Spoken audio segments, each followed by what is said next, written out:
3 exercises to help beginners improve their drawings. Let's go.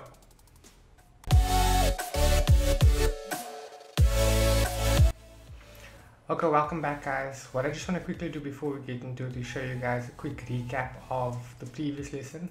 We went over 5 steps, the first one being shapes. We spoke about 4 basic shapes. We did a little bit of shading exercise in terms of how to identify shading and light sources.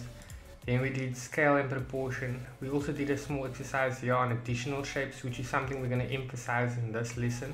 And then we did a small exercise on perspective. And then finally we ended off the entire lesson with simplification. So if you haven't seen this lesson, I would recommend you go watch that first before you start on with today's lesson. Okay, so for today we'll be tackling object rotation, addition and subtraction, which is something we slightly touched on in the previous lesson. And then finally we'll work on something that I've called deformed structures, and I'll take you through all of them one step at a time. Okay, so as you can see, the first exercise that we're going to try and tackle here is take a simple box and try and rotate that object. So you can see I just quickly did a quick version of it here. I'm going to pause the video in a bit, but you can see me taking 2 angles of a box, one front facing and the other one's the slight 45-degree angle. And what I'm actually doing here in this visual here is you can see me rotating it one step at a time. And I think if you can do that with a box, you can technically learn other objects as well. At this point you can see what I try to do is I try to show you these linear lines, which will just help you show you that each point of the box stays in the same position in this specific perspective. And that's basically how I did it in terms of getting the box rotated. Okay, for the fun part, the next exercise here is just a time lapse of me doing the triangle, prism, the box, the cylinder, and basically what I'm trying to do here is just draw them in different angles. I just did roughly a number of angles here. So I think that's also a very good exercise. It's just to randomly draw them in different perspectives, different angles, twist them, flip them. Just do as much as you can. And yeah, I'll let this play for a bit and then I'll get back to you guys in a bit.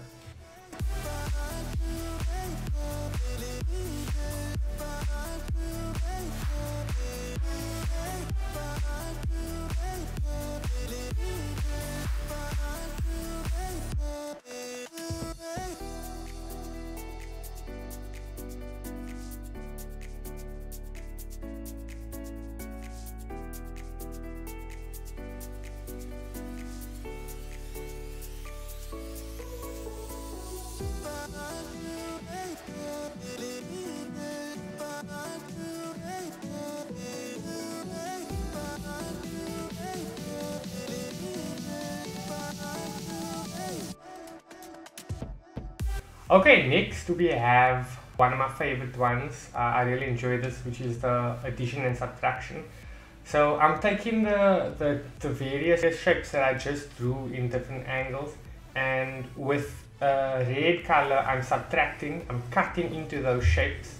As you can see, I did an example earlier where I drew a knife and I showed you how I cut into those angles. Then I'm using a green pen to draw additions. So yeah, that's pretty much all I'm trying to do in this exercise.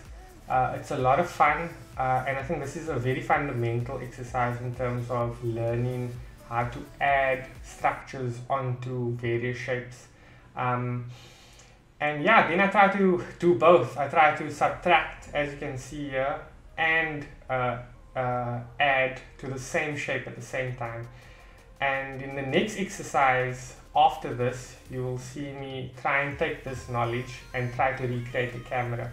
So I'm tracing over the camera just to show you. So the basic box of the camera would be in my purple, which is just a basic rectangular box. And then I'm adding a cylinder in green, as you can see, which is the lens, the side, armature section, and then the flash section on top. So I'm adding all those elements to the camera's box, and that's basically just a lot of addition in the camera. If you want to go into like more detail, you can obviously subtract various areas like in the lens and stuff. But I think this is something good for you to try. I'm gonna play now a short clip where you'll see me doing multiple versions of this. You can see me do a samurai sword. I think I did a cake as well. There's an example of the cake and how I cut into the cake. A pokeball. I thought a pokeball was a good example because a pokeball, I didn't know pokeball had a groove in it. So you'll see me take the sphere and then cut a small groove into it and then add a piece in the circle part where the button is. So this is a good exercise. You can draw almost any object. I did this on stream in the week and I was just looking for any objects around me, and I even used like I think I had this object. I used a clear glue tube and I did that as well. So you can find any objects, try and do as much as you can just to get yourself familiar with addition and subtraction. Okay, next up we have deform, something I'm calling deformed structures. Now, I don't necessarily have a term for this, but this is just what I'm using at the moment. And basically what I'm trying to describe here is any shape other than the 4 shapes that we've learned so far, which is the square, the circle or sphere, triangle and cylinder. So as you can see, as I'm drawing here, I'm trying to draw any shape that I can think of that is not those shapes. So the first obvious one is to draw a cylinder and kind of turn it into like a snake type of slinky fluid type of object.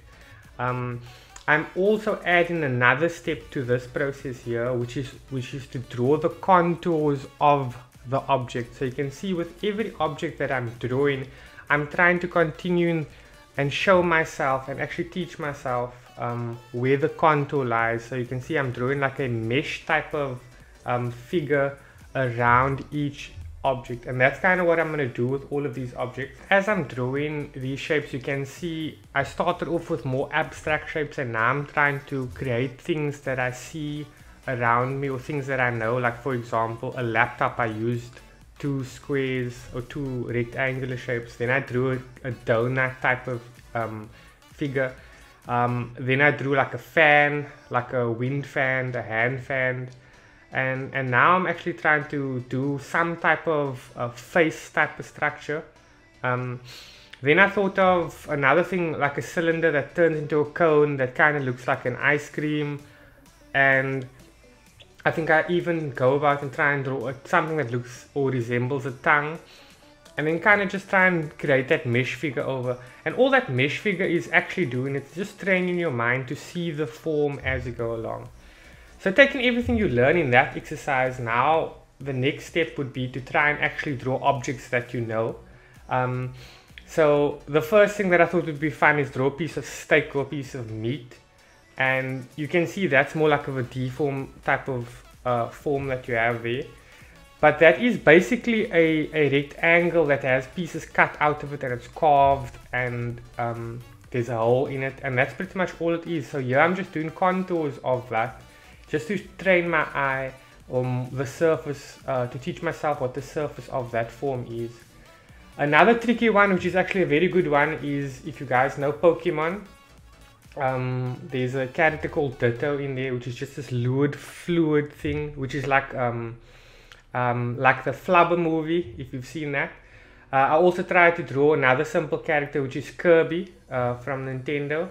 So Kirby is another character that I've tried to do here. And the reason why I chose the 2 of them is because they're both simple figures, but they also train you at a very basic level to learn about form. So you can see with Ditto, it's a little bit more tricky to find the form of a fluid type of clay structure. And that's pretty much what I'm doing here. I'm just following the forms of the character as I go along. Somebody like Kirby, on the other hand, is slightly more simple, as it's a lot of spheres on each other. So Kirby is literally just a ball with 2 balls for arms and 2 balls for feet. But just take note, as you can see, as the mouth has a hole in it, so I'm actually showing that that section of the hole is in it.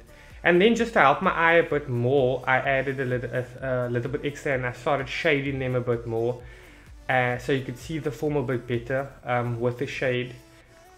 And that's pretty much it. So I think this is a good exercise to help yourself see and observe a bit better. So that's it for this lesson, guys. I hope you enjoyed this lesson. I know it's a little bit more intricate than the first one, but I think it's a good start in terms of learning how to draw and the things I would have wanted to know when I started. I think from this point further, what I'm going to do next is now take everything we've learned in the last two videos, which is this one and the previous one, and then move it into anatomy. So next up, the plan would be to start learning how to draw the head. So that will include the eyes, the nose, the mouth, and the ears. And I think I'm going to take you guys through each of those from an anatomical point of view and how to draw it. And then we can have fun doing some portraits in the near future. So stick around for that. I hope you guys enjoyed this video. If you enjoy what I'm doing, I really appreciate if you guys can give this video a thumbs up and subscribe to the channel. Like I say, it always goes a long way. And yeah, I'll see you guys in the next one. Stay safe. Bye.